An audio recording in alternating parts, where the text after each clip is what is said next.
গল্পকথন by Kallol channel আপনারা শুনছেন captain Friedrich ম্যারিয়েটের লেখা children of the new forest. আজ চতুর্থ পর্ব। অসওয়াল্ডের স্ত্রী বড় একটা পাই আর কয়েকটা গমের হাত রুটি এনে রাখল এডওয়ার্ডের সামনে।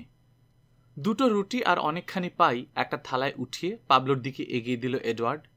নিজেও একটা থালায় উঠিয়ে নিল খানিকটা। খাওয়া শেষ হতেই এডওয়ার্ড পাবলোকে জিজ্ঞেস করল, কি একা ফিরতে পারবে? একবার যে পথে যাই সেই পথ কখনো ভুলি না, জবাব দিল পাবলো। তাহলে চলে যাও, হামফ্রেকে বলো আমি কাল সকালে ফিরব। মাথা ঝাঁকিয়ে রওনা হয়ে গেল পাবলো। একটু পরে অসওয়াল্ড ফিরে এলো। এদিক ওদিক তাকালো কয়েকবার, তারপর জিজ্ঞেস করল, ছেলেটা চলে গেছে? হ্যাঁ, এবার বলো তো কিছু জানতে পারলে? অনেক কিছু।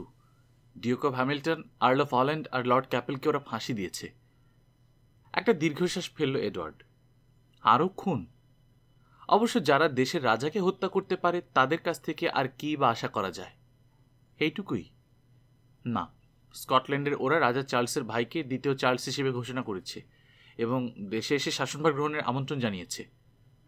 উত্তেজিত ভঙ্গিতে দাঁড়িয়ে পড়ল এডওয়ার্ড। এখন উনি কোথায়? হেগে, খুব শিগগিরই প্যারিসে আসছেন। এই ব্যাপারে আর বিশেষ কিছু আলাপ হলো না। দিনের বাকি সময়টুকু অসওয়াল্ড আর তার স্ত্রীর সাথে গল্পগুজব করে কাটালো এডওয়ার্ড। রাতে খাওয়ার পর শুতে গেল ও, কিন্তু ঘুম এলো না। উঠে অস্থিরভাবে পায়চারি করতে লাগলো ঘরের এ মাথা ও মাথা। বিড়বিড় করে বলছে, আসবেন নিশ্চয়ই, নিশ্চয়ই আসবেন, তারপর নিশ্চয়ই একটা বাহিনী গঠন করবেন। সিদ্ধান্ত নিয়ে ফেলল এডওয়ার্ড। রাজা দেশে ফেরা মাত্র ও যোগ দিবে রাজকীয় সেনাবাহিনীতে। প্রয়োজন হলে স্কটল্যান্ডে যাবে। ভাবতে ভাবতে শুয়ে পড়ল ও। কল্পনায় দুর্গ গড়তে লাগলো, কি করে সাহায্য করবে রাজাকে, প্রতিশোধ নেবে পিতৃহত্যার। এক সময় ঘুমিয়ে পড়ল এডওয়ার্ড। ঘুমিয়ে ঘুমিয়ে স্বপ্ন দেখল, লড়াইয়ের স্বপ্ন। বাহিনীর একেবারে সামনে থেকে শত্রুকে আক্রমণ করছে ও। চারপাশে পড়ে আছে মৃত ও মৃতপ্রায় শত্রু সৈনিকরা। তারপরই বদলে গেল দৃশ্য। এডওয়ার্ড দেখল পেশেন্স হিদারস্টোনকে সে উদ্ধার করছে নিজেরই উচ্ছৃঙ্খল সৈনিকদের হাত থেকে। হঠাৎ করেই জেগে গেল সে। দেখল জানলার ফাঁক দিয়ে উকি দিচ্ছে দিনের আলো। তাড়াতাড়ি উঠে পোশাক পরে নিল এডওয়ার্ড। অসওয়াল্ডের স্ত্রী ওকে নাস্তা দিল। নাস্তা খেয়েই রওনা হয়ে গেল বাড়ির পথে। বাড়ি ফিরে ও দেখল পাবলো নিরাপদেই পৌঁছেছে। হামফ্রে জানালো ও পরদিন লিমিংটন যাচ্ছে, কারণ ওর কিছু যন্ত্রপাতি কেনা দরকার। তাছাড়া পাবলোর কাপড় চোপড় সব পুরনো ছেঁড়া, ওর জন্য কিছু নতুন কাপড়ও কিনতে হবে। এডওয়ার্ড জানতে চাইল, লিমিংটন যে যাবি পথ চিনবি তো? হ্যাঁ, জবাব দিল হামফ্রে। আর্নুডে যখন ছিলাম গিয়েছি না। আর্নুড থেকে যাওয়া আর এখান থেকে যাওয়া এক হলো? তার চেয়ে পাবলোকে নিয়ে যাস, দুজন থাকলে পথ ভুল হলেও পরামর্শ করে কিছু একটা করতে পারবি। আর কিছু না হোক পাবলো অসওয়াল্ডের বাড়িতে নিয়ে যেতে পারবে তোকে। পরদিন ভোরে বিলিকে গাড়িতে জুড়ে রওনা হলো হামফ্রে আর পাবলো। সঙ্গে নিয়েছে প্রয়োজনীয় জিনিসের একটা তালিকা। লম্বায় সেটা নিঃসন্দেহে ঘুড়ির লেজের সমান হবে। আর বিক্রি করার জন্য নিয়েছে অ্যালিসের দেয়া বড় এক ঝুড়ি ডিম, ডজন তিনেক মুরগি। কদিন আগে একটা গরু মেরেছে ওরা, ওটার চামড়া এতদিন বাড়িতে পড়েছিল, সেটাও নিয়ে নিয়েছে সাথে, পারলে বিক্রি করে আসবে। ওরা বেরিয়ে যেতেই নিজের ঘরে গিয়ে ঢুকল এডওয়ার্ড। এখনো মনে মনে কল্পনার সৌধ তৈরি করছে ও। বাবার তলোয়ারটা বের করল, কিছুক্ষণ মুগ্ধ দৃষ্টিতে তাকিয়ে রইল। তারপর দীর্ঘ সময় নিয়ে ঘষে ঘষে পরিষ্কার করল ওটা, আবার উঠিয়ে রাখল যত্ন করে। দুপুরে খাওয়ার পর বন্দুকটা নিয়ে বনে গেল ও। হাঁটতে হাঁটতে গভীর চিন্তায় মগ্ন হয়ে পড়ল।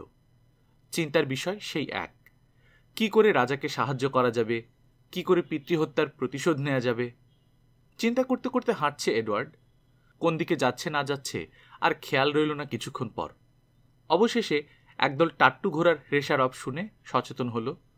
মুখ তুলে তাকালো যেদিক থেকে শব্দ এসেছে সেদিকে। দেখল একদল বুনো টাট্টু চড়ে বেড়াচ্ছে কিছু দূর একটা ফাঁকা জায়গায়। চমকে উঠল ও।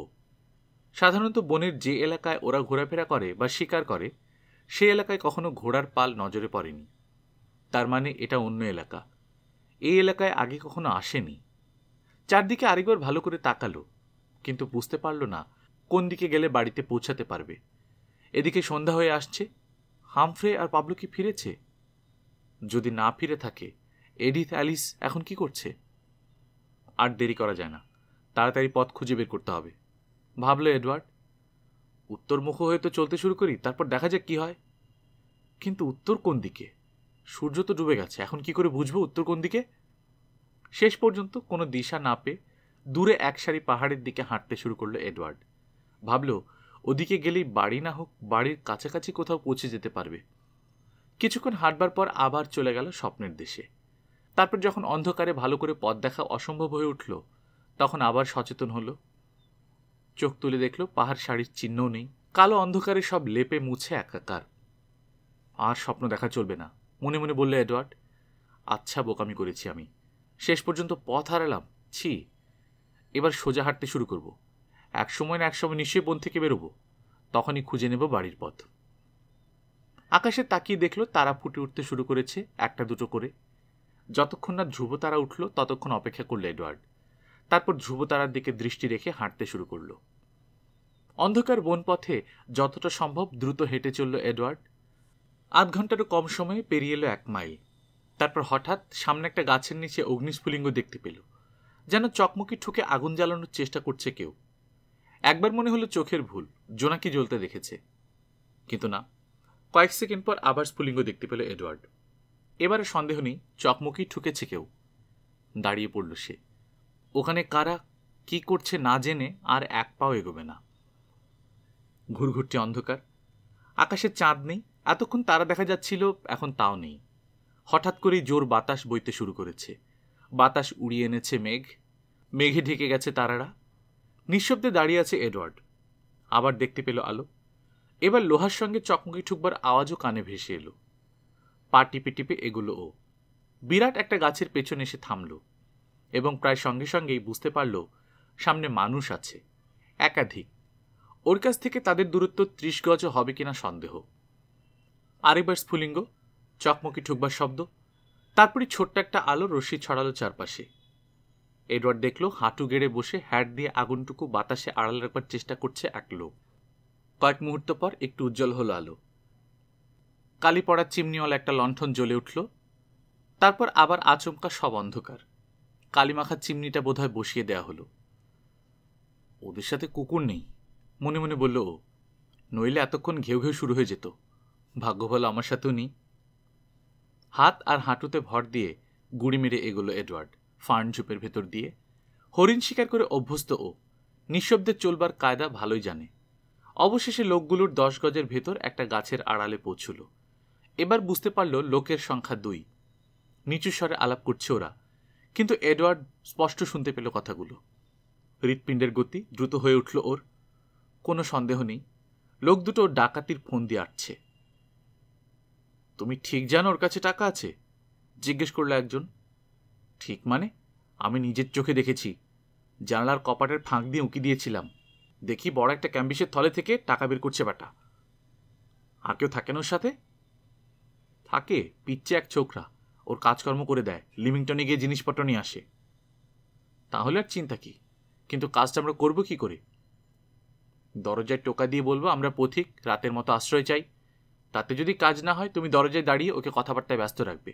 আমি পেছন দিয়ে গিয়ে চেষ্টা করব জানলা ভেঙে ঢোকার। একজনের জন্য আমরা দুজন, সুতরাং চিন্তার কিছু নেই। ছোকরাকে আমি গোনায় ধরি না। তাহলে বেন, এবার রওনা হতে পারি আমরা? নিশ্চয়ই, এক থলে সোনার টাকা সোজা কথা। রওনা হয়ে গেল লোক দুটো। দ্রুত সিদ্ধান্ত নিল এডওয়ার্ড। অনুসরণ করতে লাগলো তাদের। আজ রাতে ভাবল ও, ওর সাহায্য দরকার হবে কারো। নিঃশব্দে হাঁটবার কোনো প্রয়োজন বোধ করছে না লোক দুটো। রাজ্যের গল্প চালিয়ে যাচ্ছে নিজেদের ভেতর। কিছুদূর যাওয়ার পর সামান্য সময়ের জন্য একবার থামলো ওরা। পিস্তলগুলোই বোধহয় গুলি ভরে নিচ্ছে, ভাবল এডওয়ার্ড। আবার এগিয়ে চলল ওরা। বিরাট বিরাট ওক গাছের মাছ দিয়ে চলে যাওয়া সরু পথ বেয়ে পৌঁছল একটা ফাঁকা জায়গায়। জায়গাটার একধারে দাঁড়িয়ে আছে নিচু একটা কুটির। নিচু কণ্ঠে নিজেদের ভেতর কি যেন আলাপ করলো ডাকাত দুটো। তারপর এগিয়ে গেল কুটিরটার দিকে। একজন সামনের দরজার দিকে, অন্যজন ঘুরে পেছন দিকে। ওরা তাহলে পরিকল্পনা বদলেছে, মনে মনে বলল এডওয়ার্ড। শুরুতেই একজন সামনে একজন পিছনে চলে গেল। নিজের বন্দুকটা ঝটপট একবার পরীক্ষা করে নিল এডওয়ার্ড নিঃশব্দে। ঠিকই আছে। পা টিপে টিপে এগুলো ও। একটু পরে শুনতে পেল সামনের দরজায় দাঁড়ানো ডাকাতটার কথা। রাতের মতো আশ্রয় চাইছে কুটিরে। গৃহস্বামীর জবাব শুনবার জন্য অপেক্ষা করল না ও, দ্রুত গুড়ি মেরে পেছনে চলে এলো। কুটিরটার পেছন দিকেও একটা দরজা আছে, দুপাশে দুটো জানালা। এডওয়ার্ড দেখল একটা জানালার সামনে গিয়ে দাঁড়িয়েছে অন্য ডাকাতটা। হাতে পিস্তল নিয়ে জানলা খুলবার চেষ্টা করছে। দুর্বল জানালা বেশিক্ষণ সইতে পারল না শক্তিশালী লোকটার চাপ। খুলে গেল ঝটাং করে। নিঃশব্দে ঝোপঝাড়ের আড়ালে আড়ালে এগিয়ে লোকটার 6 ফুটের ভেতর চলে গেল এডওয়ার্ড। তারপর বসলো বন্দুক বাগিয়ে ধরে। কুটিরের ভেতর থেকে লোকজনের চলাচলের আওয়াজ ভেসে আসছে। হঠাৎ তীক্ষ্ণ একটা চিৎকার শুনতে পেল এডওয়ার্ড। পেছন দিয়ে ঢুকছে! জানলার সামনে দাঁড়ানো ডাকাত ছট করে পিস্তল ধরা হাতটা ঢুকিয়ে দিল খোলা জানলা দিয়ে, গুলি করল। আবার তীক্ষ্ণ তীব্র এক চিৎকার ভেসে এলো কুটিরের ভেতর থেকে। আর দেরি করা সঙ্গত মনে করল না এডওয়ার্ড। ডাকাতটার দিকে লক্ষ্য স্থির করে টেনে দিল ঘোড়া। গুলির শব্দ হওয়ার আগেই লোকটা মো করে ঘুরে দাঁড়ালো। তারপরই ধাক্কা খেল গুলির। রক্ত হিম করা একটা আর্তনাদ করে লুটিয়ে পড়ল মাটিতে। প্রায় সঙ্গে সঙ্গে কুটিরের সামনে থেকে ভেসে এলো ধূপধাপ আওয়াজ এবং গুলির শব্দ। তারপর আবার সব চুপচাপ। কেবল কুটিরের ভেতর থেকে শোনা যাচ্ছে কারো কাতর গোঙানি। বন্দুকটায় দ্রুত হাতে নতুন করে গুলি ভরে নিল এডওয়ার্ড। কুটিরের পাশ ঘেঁষে এগিয়ে গেল সামনের দরজার কাছে। খোলা দরজার চৌকাঠের উপর পড়ে আছে এক লোক। বুকে গুলি খেয়েছে। বেঁচে আছে না মরে গেছে বোঝা যাচ্ছে না। নিষ্পন্দ দেহটার পাশ কাটিয়ে ঘরের ভেতর ঢুকল ও দেখল আরেকটা দেহ শুয়ে আছে মেঝেতে। বাচ্চা একটা ছেলে কাঁদছে তার বুকের উপর পড়ে। এডওয়ার্ডের পায়ের শব্দ পেয়েই চমকে মুখ তুলে তাকালো ছেলেটা। ভয় পেও না, বলল এডওয়ার্ড। আমি বন্ধু, তোমার কোনো ক্ষতি করতে আসিনি। ঘরের অন্য প্রান্তে একটা বাতি জ্বলছিল। এডওয়ার্ড এগিয়ে গিয়ে সেটা নিয়ে এসে মেঝেয় পড়ে থাকা দেহটার পাশে বসল হাঁটু গেড়ে। বেঁচে আছে লোকটা। ভারী নিঃশ্বাস প্রশ্বাস বইছে, যেন গভীর ঘুমে তলিয়ে গেছে। একটু পানি নিয়ে এসো তো, ছেলেটার দিকে তাকিয়ে বলল এডওয়ার্ড। এই ফাঁকে আমি দেখি কোথায় আঘাত পেয়েছে। ছুটে চলে গেল ছেলেটা। এডওয়ার্ড মন দিল লোকটার দিকে। ছিমছাম চেহারা, গালে সযত্নে ছাটা দাড়ি। গুলি লেগেছে তার গলায়, কণ্ঠার হাড়ের ঠিক ওপরে। এডওয়ার্ডের স্পর্শে চোখ মেলে তাকালো সে। কিছু বলবার চেষ্টা করল, কিন্তু স্বর বেরোল না গলা দিয়ে। শেষ পর্যন্ত চোখ দিয়ে আর ইশারায় বুঝিয়ে দিল তার বক্তব্য। অতি কষ্টে একটা হাত উঁচু করে তর্জনী ঠেকালো বুকের ওপর, যেন বোঝাতে চাইল সে শেষ হয়ে গেছে, আর কোনো আশা নেই। ছেলেটা পানি নিয়ে এসে পাশে বসতে তার দিকে ইশারা করল লোকটা। তারপর এমন এক দৃষ্টিতে তাকালো যার অর্থ তক্ষুনি বুঝতে পারল এডওয়ার্ড। ছেলেটাকে রক্ষা করতে বলছে সে। চিন্তা করো না, বলল এডওয়ার্ড। আমি ওর ভার নিলাম, আমার বাড়িতে নিয়ে যাব ওকে। আবার প্রাণপণ চেষ্টায় হাত তুলল লোকটা। আনন্দে উদ্ভাসিত হয়ে উঠল চোখ দুটো। ছেলেটার হাত ধরে সঁপে দিল এডওয়ার্ডের হাতে। এক মুহূর্ত পর মৃদু একটা কাশির মতো শব্দ বেরোলো তার গলা দিয়ে। লম্বা করে একটা শ্বাস টানবার চেষ্টা করল। তারপর স্থির হয়ে গেল তার দেহ। মারা গেছে। ফুঁপিয়ে কেঁদে উঠল ছেলেটা। এবার মনে মনে প্রশ্ন করল এডওয়ার্ড, কি করব আমি? প্রথমেই দেখা দরকার গুন্ডা দুটোর হাল। লণ্ঠন তুলে দরজার কাছে পড়ে থাকা লোকটার কাছে এসে দাঁড়ালো ও।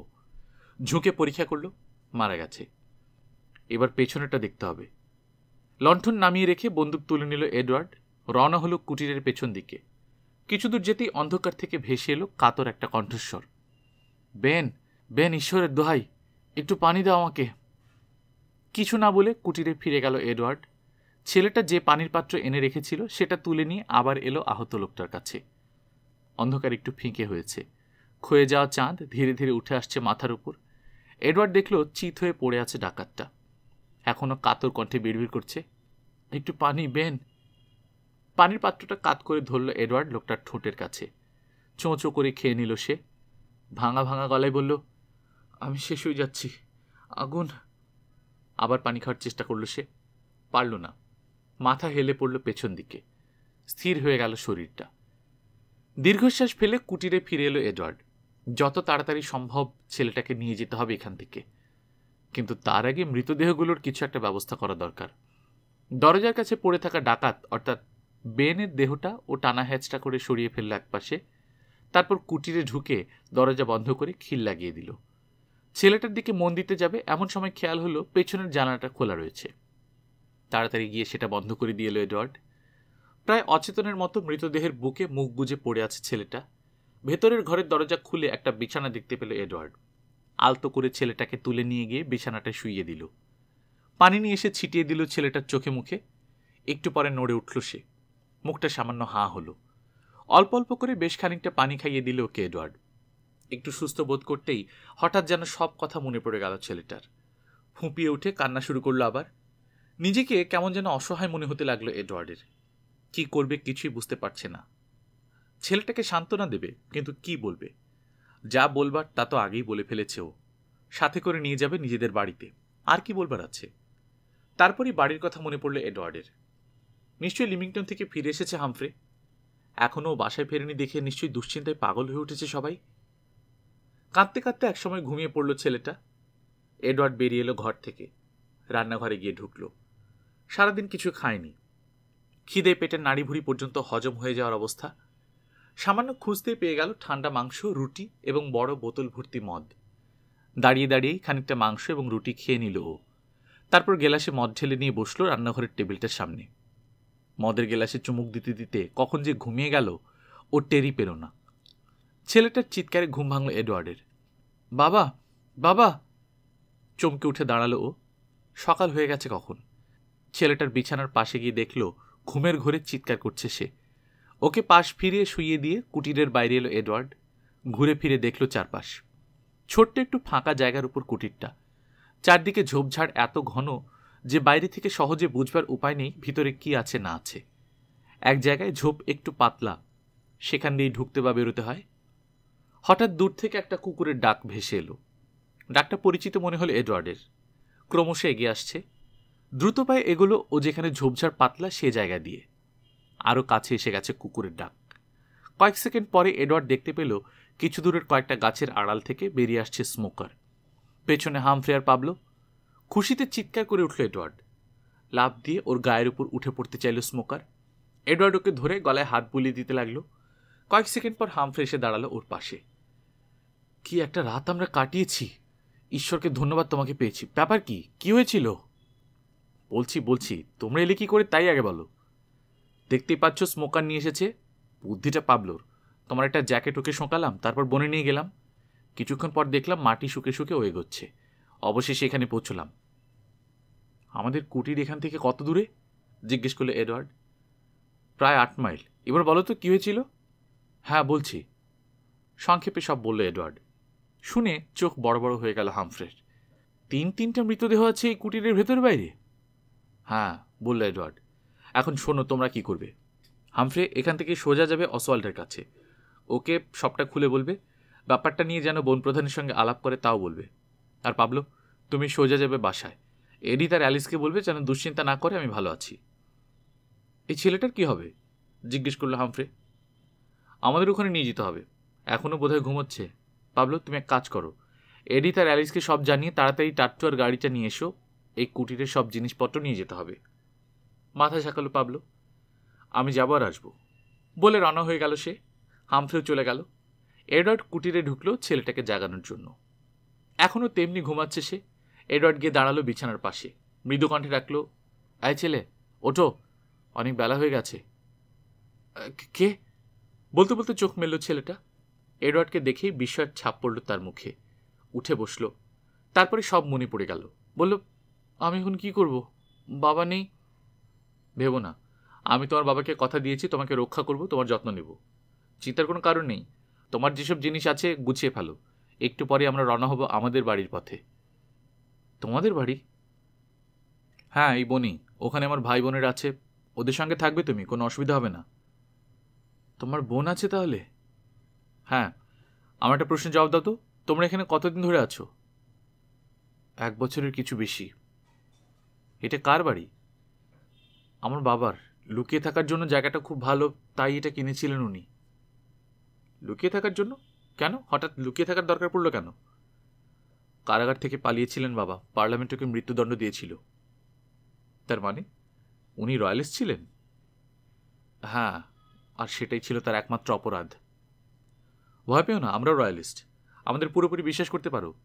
এখন বলো, বাবা মারা যাওয়ার পর এই কুটির আর এসব জিনিসপত্রের মালিক তো তুমি নাকি? ছেলেটা ফুঁপিয়ে কেঁদে উঠল আবার। জড়িত কণ্ঠে বলল, বোধ হয়, আমি ঠিক জানি না। জানি কিছু নেই। বাবার সম্পত্তি ছেলেই পায়। যাক শোনো, এখানে কাল রাতে যা ঘটেছে আমার ধারণা সব বনপ্রধানকে জানানো দরকার। আমার ছোট ভাইকে পাঠিয়েছি সেজন্যে। বনপ্রধান লোকটা পার্লামেন্টেরিয়ান। আমি চিনি, মানুষ হিসেবে অবশ্য খুব খারাপ নয়। তবে এখানে এসে কর্তব্যের খাতিরে সে হয়তো ভাববে এখানকার সব জিনিসপত্র পার্লামেন্টের হয়ে আটক করা উচিত। এই ডাকাতিটা আমি ঠেকাতে চাই। কি করে? প্রশ্ন করল ছেলেটা। তোমার সব দরকারি আর দামি জিনিসপত্র সরিয়ে ফেলতে হবে ওরা আসার আগেই। আমাদের কুটিটা ছোট, কিন্তু মালপত্র কম নেই, কি করে সরাবে এত? আমাদের একটা গাড়ি আছে, ওটা আনতে পাঠিয়ে দিয়েছি, শিগগিরই এসে যাবে। লোক লস্কর নিয়ে বন প্রধানের আসতে আসতে কাল হয়ে যাবে, তার আগেই আমরা সব নিয়ে চলে যেতে পারবো। একটু ভাবলো ছেলেটা, তারপর বলল, তুমি খুব ভালো, যা বলবে আমি তাই করব। এমন অবস্থায় কি করতে আমি তো কিছুই জানি না, তার উপর আমার কেমন দুর্বল লাগছে। দেখো, এই অবস্থায় সবচেয়ে বড় দরকার যেটা, সেটা হচ্ছে মনকে শক্ত করা। মন শক্ত করো, ভেবে দেখো, আজ হোক কাল হোক তোমার বাবা তো মারা যেতেনি, এখন না হয় আমরা আছি, তখন একা একা কি করতে? চুপ করে রইল ছেলেটা। এডওয়ার্ড আবার বলল, ওঠো, জিনিসপত্র সব গুছিয়ে নাও, এই ঘরে যা যা আছে সব নেবে। আচ্ছা, সত্যি কি তোমার বাবার কাছে টাকা ছিল? ডাকাতদের কথা আমি যতটুকু শুনেছি, ওরা নাকি গুনতে দেখেছে। ওই টাকাই যত নষ্টের মূল, চিৎকার করল ছেলেটা। হ্যাঁ আছে, অনেক টাকা, কত আমি ঠিক জানি না। বেশ, না জানলেও কোনো ক্ষতি নেই, শান্ত কণ্ঠে বলল এডওয়ার্ড। এখন ওঠো, সব গুছিয়ে নাও। আস্তে আস্তে বিছানা থেকে নেমে দাঁড়ালো ছেলেটা। এডওয়ার্ড বিছানার চাদরটা তুলে নিয়ে বাইরের ঘরে এলো। সাবধানে মৃতদেহটা এক কোনায় টেনে নিয়ে গিয়ে মুড়ল চাদর দিয়ে। তারপর ছেলেটাকে নিয়ে একে একে খুলতে শুরু করলো কাবার্ডগুলো। একটার ভেতর অনেকগুলি বই, আরেকটায় নানা ধরনের লিনেনের কাপড়, অন্য একটা দেখলো অস্ত্রশস্ত্র, পিস্তল, বন্দুক, দুটো অদ্ভুত দর্শন বর্ম, গুলি বারুদ ইত্যাদি। একটা কাবার্ডের একেবারে নিচের তাকে একটা লোহার সিন্দুক, 2 ফুট হবে পাশে, উচ্চতায় 18 ইঞ্চি। সিন্দুকটা তালা মারা। কাবার্ডের ভেতর খুঁজে কোনো চাবি পেল না। মৃতদেহটার কাছে ফিরে এলো ও। এক গোছা চাবি দেখলো তার কোমরে। চাবির গোছাটা নিয়ে সিন্দুকের কাছে এলো আবার এডওয়ার্ড।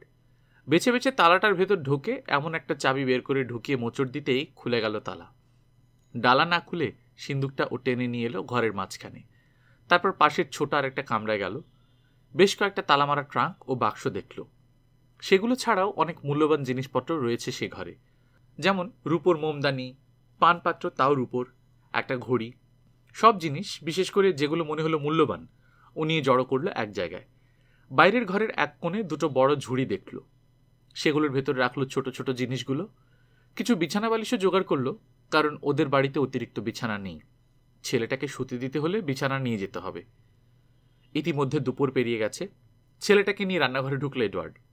প্রায় জোর করে কয়েক টুকরো রুটি আর 1 গ্লাস পানীয় খাওয়ালো তাকে। নিজেও খেলো। খাওয়া শেষ হতে না হতেই হাজির হলো পাবলো। ঘরের মাঝখানে জড়ো করা জিনিসগুলো দেখালো এডওয়ার্ড ছেলেটাকে। বলল, দেখো, সব আনা হয়েছে তো, নাকি দামি কিছু রয়ে গেল কোথাও? না, আর কিছু নেই। তাহলে একটা একটা করে সব উঠানে নিয়ে এসো, আমি আর পাবলো ততক্ষণে কয়েকটা কাজ ছেড়ে নিই। এসো পাবলো। বেরিয়ে এলো ওরা ঘর থেকে। দরজার কাছে পড়ে থাকা ডাকাতের মৃতদেহটা টেনে নিয়ে গেল একপাশে, কিছু শুকনো ফার্ন ছড়িয়ে দিল সেটার উপর। তারপর ওরা গাড়িটাকে পেছনে চালিয়ে নিয়ে এলো কুটিরের দরজার কাছে। এর মধ্যে বেশ কিছু জিনিস ঘর থেকে বের করে এনেছে ছেলেটা। এডওয়ার্ড আর পাবলো হাত লাগালো এবার। কিছুক্ষণের মধ্যেই সব বোঝাই দেয়া হয়ে গেল গাড়িতে। এবার চলো, তাহলে আমরা রওনা হয়ে যাই, বলল এডওয়ার্ড, না হলে বাড়ি পৌঁছতে দেরি হয়ে যাবে। হ্যাঁ চলো, সজল চোখে বলল ছেলেটা। ঝোপঝাড়ের প্রাচীর পেরিয়ে যখন বাইরে এলো, তখন ওর গাল বেয়ে নেমেছে জলের ধারা। শেষবারের মতো একবার পেছন ফিরে তাকালো, তারপর চোখ মুছে বলল, চলো। সংকীর্ণ উঁচু নিচু বনপথে গাড়ি টানতে অসম্ভব পরিশ্রম করতে হলো বিলিকে। কিছুক্ষণ পরপরই গর্তে পড়ে আটকে যেতে লাগলো চাকা, নয়তো কোনো গাছের ডালে বেঁধে থেমে যেতে লাগলো গাড়ি। তখন এডওয়ার্ড আর পাবলোকে ঠেলাঠেলি করে বিলির পরিশ্রম কমাতে হলো। অবশেষে প্রায় 2 ঘন্টা পর কুটিরের দৃষ্টিসীমায় এলো ওরা। এডিথ ছুটে বেরিয়ে এসে জড়িয়ে ধরল এডওয়ার্ডকে। ও এডওয়ার্ড, চেঁচিয়ে উঠল ও, কি ভয় না পাইয়ে দিয়েছিল আমাদের, কোথায় গিয়েছিলে? গিয়েছিলাম বলেই না তোমার জন্য এমন সুন্দর ছোট্ট একটা খেলার সাথী নিয়ে আসতে পেরেছি। এডওয়ার্ডকে ছেড়ে ছেলেটাকে দেখল এডিথ। খুশিতে উজ্জ্বল হয়ে উঠল ওর 2 চোখ। সত্যি তো, কি সুন্দর ছেলে, চলো চলো আমাদের ঘরে চলো। এমন সময় অ্যালিস এলো ছুটতে ছুটতে। এডিথের মতো ও প্রথমে জড়িয়ে ধরল এডওয়ার্ডকে, তারপর জিজ্ঞেস করলো কোথায় ছিল সে ওদের দুশ্চিন্তায় রেখে। বলল এডওয়ার্ড। তখন ছেলেটার দিকে মন দেওয়ার অবসর হলো অ্যালিসের। জিজ্ঞেস করলো, নাম কি তোমার, বয়স কত? ভয়ানক লজ্জা পেলে যেমন হয় তেমন লাল হয়ে গেল ছেলেটার গাল। মৃদু কণ্ঠে বলল, নাম পরে বলবো, আমার বয়স 13 হবে সামনের জানুয়ারিতে। কুটিরে পৌঁছলো ওরা। অ্যালিস আর এডিথ ছেলেটাকে ভেতরে নিয়ে গেল।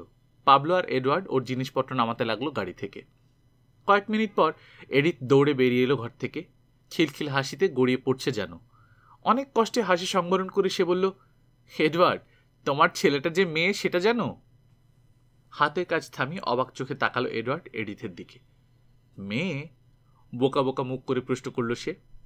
হ্যাঁ, ও আমাদের বলেছে। তাহলে ছেলেদের কাপড় পরে আছে কেন? ওর বাবার ইচ্ছা, মাঝে মাঝে ওকে লিমিংটন পাঠাতো, মেয়ে হয়ে গেলে পাছে কোনো বিপদে পড়ে, তাই ছেলে সাজিয়ে পাঠাতো। তাহলে আর কি, রাতে তোমাদের ঘরে ওর বিছানা করে দিও। অবশেষে সবকিছু নামানো হলো গাড়ি থেকে। বিলিকে আস্তাবলে নিয়ে গিয়ে খাবার দিল পাবলু। তারপর ওরাও হাত মুখ ধুয়ে খেতে বসলো। খাওয়ার টেবিলে ফুটফুটে মেয়েটাকে দেখে আরেকবার বোকা বোকা চেহারা হলো এডওয়ার্ডের। তাড়াতাড়ি সামনে নিয়ে বলল, তাহলে আমাদের আরেকটা বোন হলো নাকি?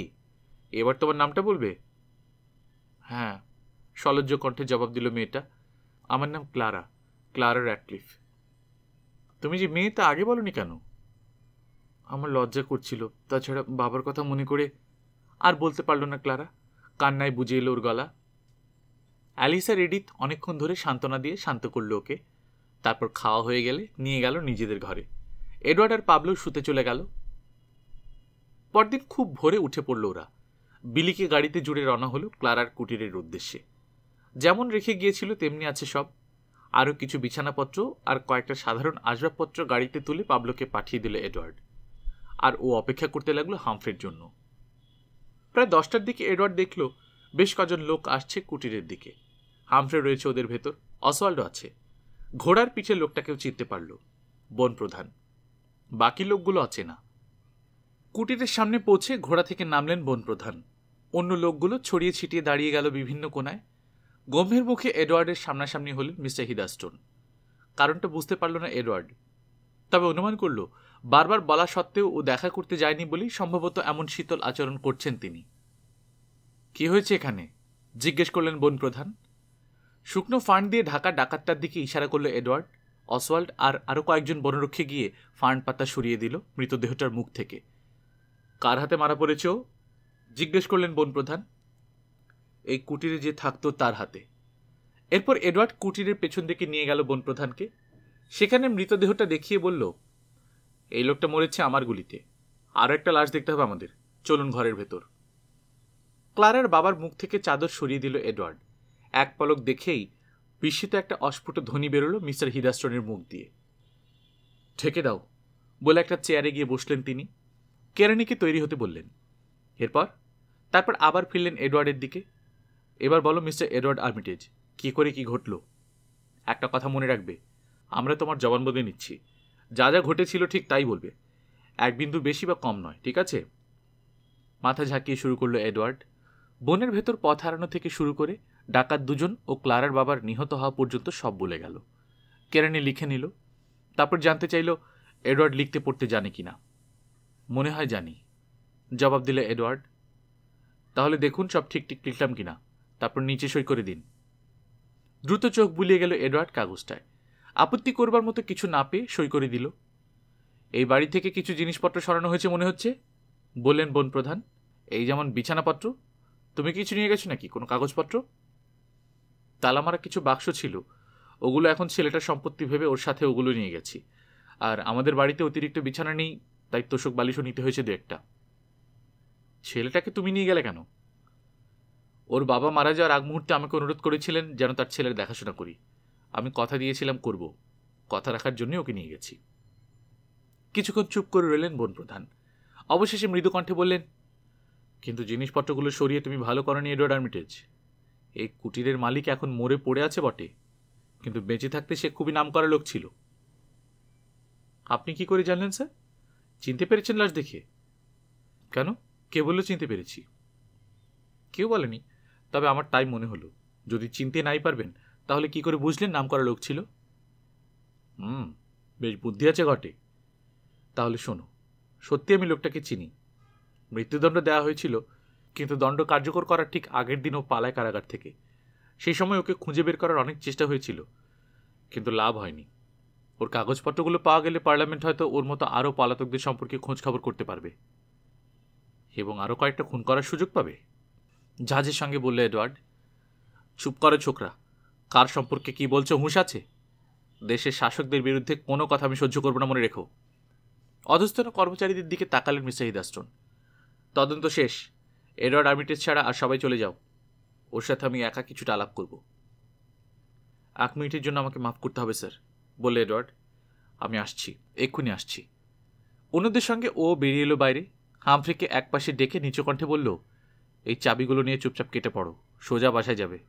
এখান থেকে যে বাক্সগুলো নিয়ে গেছি সেগুলো খুলে যত কাগজপত্র পাও সব আমাদের বাগানে বা যেখানে কেউ খুঁজে পাবে না এমন কোনো জায়গায় পুঁতে রাখবে। লোহার সিন্ধুক আছে একটা, সেটাও। মাথা ঝাঁকিয়ে হাঁটতে শুরু করলো হামফ্রে। এডওয়ার্ড আবার গিয়ে ঢুকল কুটিরে। বনপ্রধান একা বসে আছেন সেখানে। এডওয়ার্ড আর্মিটেজ, শুরু করলেন তিনি, আগেই বলেছি ওই মৃত লোকটাকে আমি চিনি। এখন বলছি, ও যেখানে থাকতো সেটা আমি জানতাম। কে ও জানো? ছেলেটার কাছ থেকে যা শুনেছি তাতে মনে হয় ওর বাবার নাম র্যাডক্লিফ। হ্যাঁ, র্যাডক্লিফ, মেজর র্যাডক্লিফ। এই সর্বনাশা গৃহযুদ্ধ শুরু হওয়ার আগ পর্যন্ত ও আমার সবচেয়ে ঘনিষ্ঠ বন্ধু ছিল। দীর্ঘশ্বাস ফেললেন মিস্টার হিদারস্টোন। আরেকটা কথা তোমাকে বলি, আমি মনে প্রাণে আমার যতটুকু সাধ্য চেষ্টা করেছিলাম রাজার হত্যাকাণ্ডটা যেন না ঘটে। এত বেশি পিড়াপিড়ি করেছিলাম, শেষ পর্যন্ত ক্রোমওয়েল নিজে রেগে উঠেছিল আমার উপর। মাফ করবেন স্যার, যত দিন যাচ্ছে আপনার সম্পর্কে আমার ধারণা ততই বদলে যাচ্ছে। শুকনো একটু হাসি হাসলেন বনপ্রধান। একটা ব্যাপার আমি বুঝছি না, বলছো মেজর র্যাডক্লিফের ছেলেকে তুমি নিয়ে গেছো, কিন্তু আমি জানি ওর কোনো ছেলে ছিল না, ছিল মেয়ে। আপনি ঠিকই জানেন স্যার।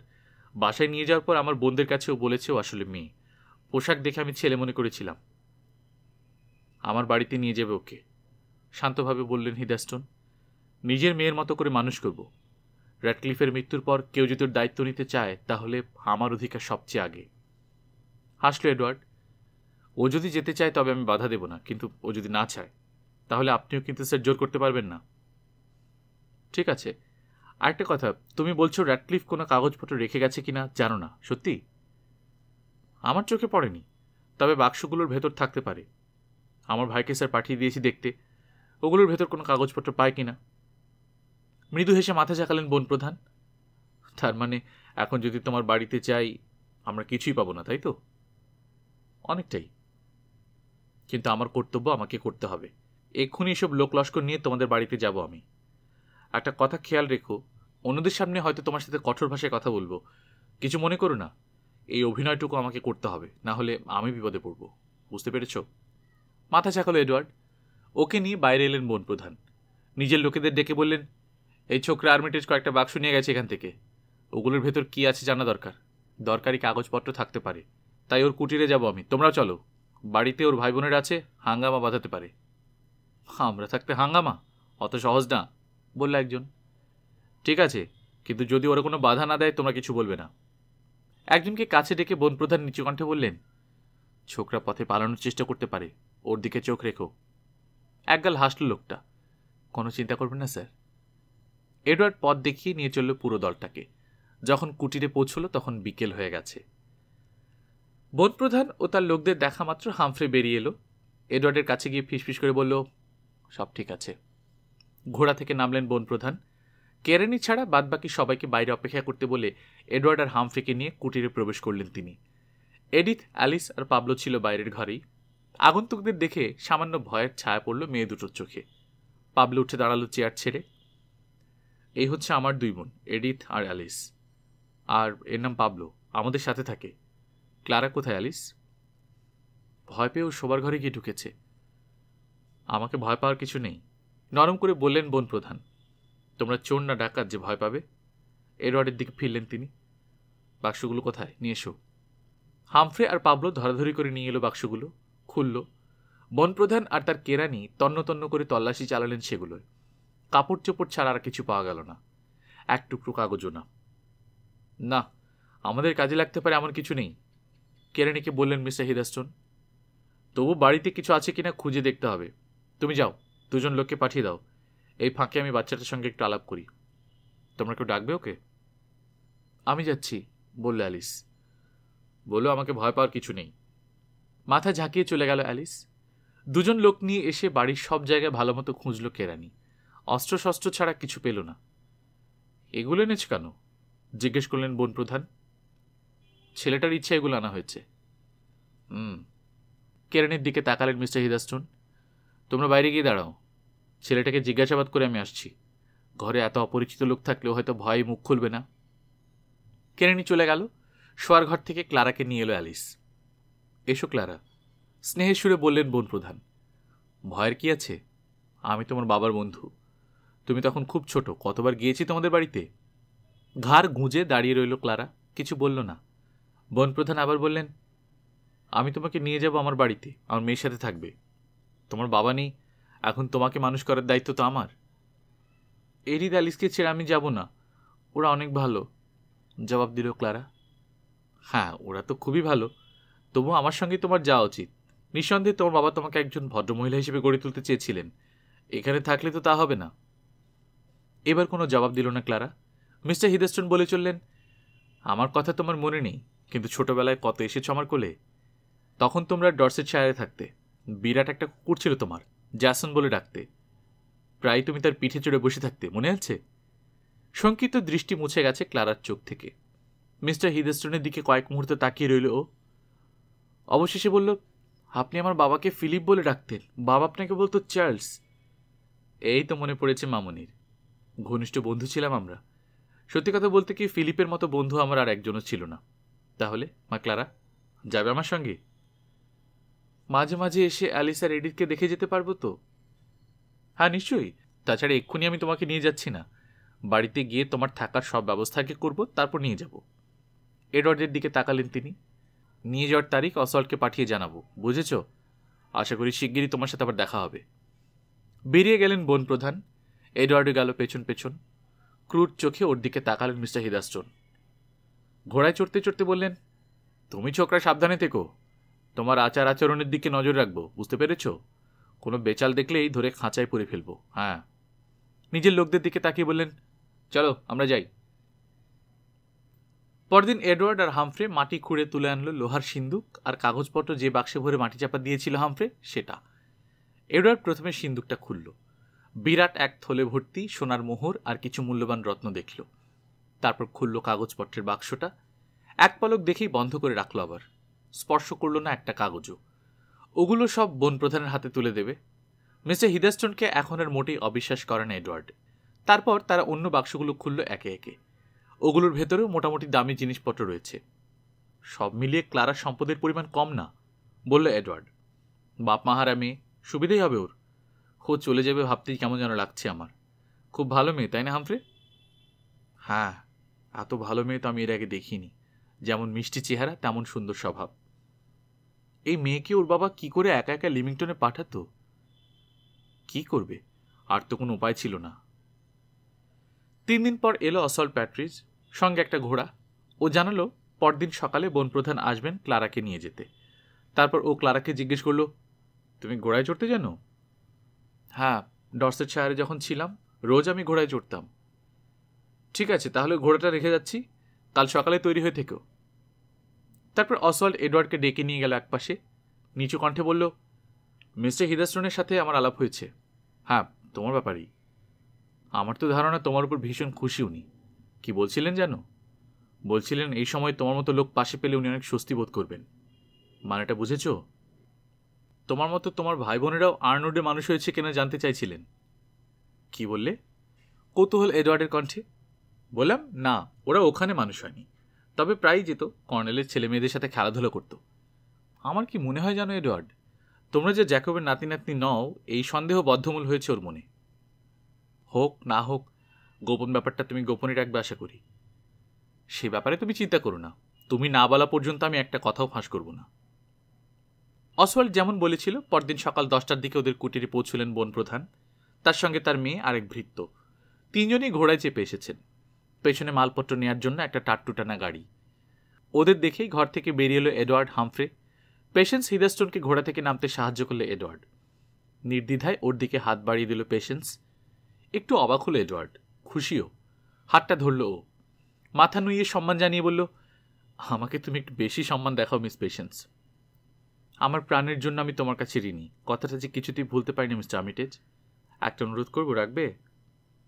আমার সাধ্যের ভেতর হলে অবশ্যই। তাহলে শোনো, নিচু কণ্ঠে পেশেন্স বলল, বাবা যদি কোনো প্রস্তাব দেয় না ভেবে চিন্তে হুট করে না করে বসো না। এক মুহূর্ত ভাবলে এডওয়ার্ড, তারপর আস্তে মাথা ঝাঁকালো। পেশেন্স বলল, তাহলে এবার তোমার বন্ধুদের সঙ্গে আলাপ করিয়ে দাও। ওকে নিয়ে ঘরে ঢুকলো এডওয়ার্ড। মিস্টার হিদারস্টোন বাইরে দাঁড়িয়ে আলাপ করতে লাগলেন হামফ্রির সাথে। এডিথ, অ্যালিস ও ক্লারার সঙ্গে পেশেন্সের পরিচয় করিয়ে দিয়ে বাইরে এলো এডওয়ার্ড। বন প্রধানের কাছে গিয়ে বলল, অন্য সব জিনিসের সঙ্গে আমরা একটা সিন্ধুকে এনেছি ক্লারাদের কুটির থেকে। অনেক স্বর্ণমুদ্রা আর মণিমুক্তা আছে ওতে। আচ্ছা, তাহলে তো ক্লারার ভবিষ্যৎ নিয়ে আমাদের কিছু না ভাবলেও চলবে। ওর বাবাই সব ব্যবস্থা করে গেছেন। ঠিক আছে, মালপত্র সব গাড়িতেই তুলে দাও। অসওয়াল্ড যাবে গাড়ির সঙ্গে। আর কাগজপত্রগুলো দিতে ভুলো না জানো। না স্যার, বলে কাজে লেগে গেল হামফ্রে। ক্লারার বাবার কোমর থেকে নেওয়া চাবির গোছাটা বন প্রধানের হাতে তুলে দিল এডওয়ার্ড। ধন্যবাদ এডওয়ার্ড আর্মিটেজ, বললেন মিস্টার হিদারস্টোন। এবার তোমাকে কয়েকটা কথা বলতে চাই। সবটা শুনে ভেবে চিন্তে জবাব দেবে। আগে গোয়ারের মতো না করে বসবে না, ঠিক আছে? জি। জীবনটা কি বনে কাটিয়ে দিতে চাও? সরাসরি প্রশ্ন মিস্টার হিদারস্টোনের। আর কি করব, হালকা চালে বললে এডওয়ার্ড। বাপদাদারা বনে কাটিয়ে গেছে, আমি আর কোথায় যাব? এডওয়ার্ডের কথার হালকা ভাবটা ধরতে পারলেন না বন প্রধান, কিন্তু তিনি রেগে গেলেন না। বললেন, আমার ধারণা অনেক বড় কিছু করার জন্য জন্ম হয়েছে তোমার। আচ্ছা, প্রশ্ন করলে এডওয়ার্ড। কিছুদিন ধরে খেয়াল করছি আমার দৃষ্টিশক্তি ক্ষীণ হয়ে আসছে। ভালো দেখতে পাই না। আমার একজন সহকারী দরকার এডওয়ার্ড, যাকে বলে একান্ত সচিব। তোমাকে আমি কাজটা দিতে চাই। কিছু বলবার জন্য মুখ খুলছিল এডওয়ার্ড, বাধা দিলেন হিদারস্টোন। আমাকে শেষ করতে দাও। প্রথমত, যদি কাজটা নাও, বেশ ভালো বেতন পাবে। ভাই বোনদের মানুষ করার জন্য বেআইনি শিকার বা কৃষিকাজ কিছুই করতে হবে না তোমাকে। আমার বাড়ি থেকে তোমাদের কুটির খুব দূরে নয়। মাঝে মাঝে এসে দেখে যেতে পারবে ভাই বোনদের। চাইলে শহরের কাছাকাছি কোথাও বাসা করতে পারবে। তাতে কি হবে জানো? দুনিয়ার সাথে যোগাযোগ থাকবে।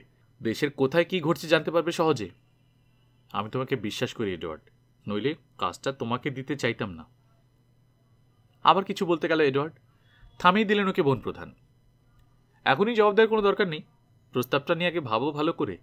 দরকার হলে তোমার ভাই বোনদের সঙ্গে আলাপ করো, তারপর মনস্থির করে আমাকে জানিও। মাথা ঝাঁকিয়ে বন প্রধানকে নিয়ে কুটিরে ঢুকলে এডওয়ার্ড। ইতিমধ্যে পেশেন্স বন্ধুত্ব পাতিয়ে ফেলেছে মেয়েগুলোর সঙ্গে।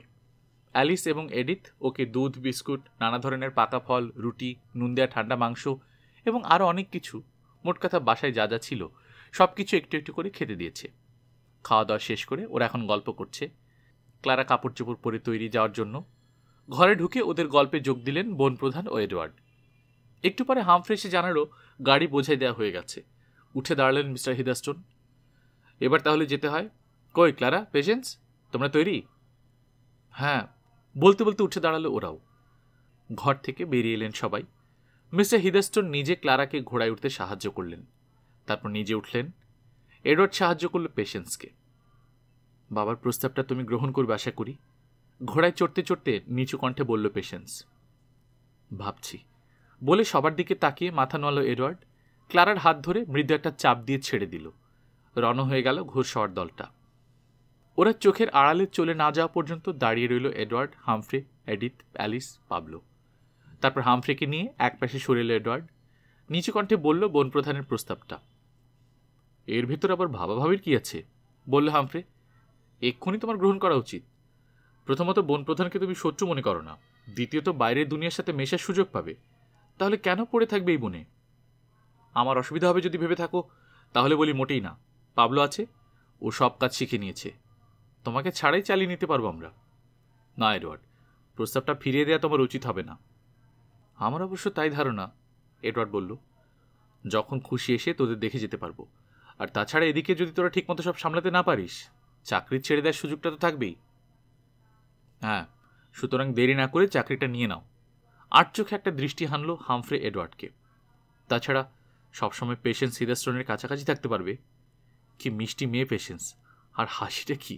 এমন সুন্দর হাসি আমি আর কোনো মেয়ের মুখে দেখিনি। বিদায়ের আগ মুহূর্তে পেশেন্সের মুখে দেখা হাসিটা মনে পড়ল এডওয়ার্ডের। ব্যাপার কি হামফ্রে, বন প্রধানের মেয়ের প্রেমে পড়েছিস নাকি তুই? না, ওকে তোমার জন্য ছেড়ে দিচ্ছি। আমি কারো প্রেমে এখনো পড়িনি, তবে যদি কখনো পড়ি তো ক্লারার প্রেমে পড়ব। মন্দ নয় পছন্দ, কিন্তু হামফ্রে, আমরা দুজনে কি বামন হয়ে চাঁদের দিকে হাত বাড়াতে চাইছি না? মোটেই না। ক্রমওয়েল আর পার্লামেন্ট চিরদিন থাকবে না। আমার তো ধারণা খুব শিগগিরই সিংহাসনে বসবেন রাজা দ্বিতীয় চার্লস। তখন আবার আমরা বিভার্লি হব। কে তখন সাধারণ বনচর বলে নাক সিটকাবে আমাদের? গল্পকথন বাই কল্লোল চ্যানেল আপনি শুনছিলেন ক্যাপ্টেন ফ্রেডরিক মারিটের লেখা children of the new forest, আজ 4র্থ পর্ব। আমরা নিয়মিত গল্পপাঠ করে শোনাচ্ছি। আপনারা যারা প্রথমবার মতো শুনছেন কাইন্ডলি সাবস্ক্রাইব করে নেবেন। গল্পপাঠ ভালো লাগলে বন্ধুদের সাথে শেয়ার করবেন। নিজে ভালো থাকবেন, আশেপাশের লোকজনকে ভালো রাখবেন। টাটা।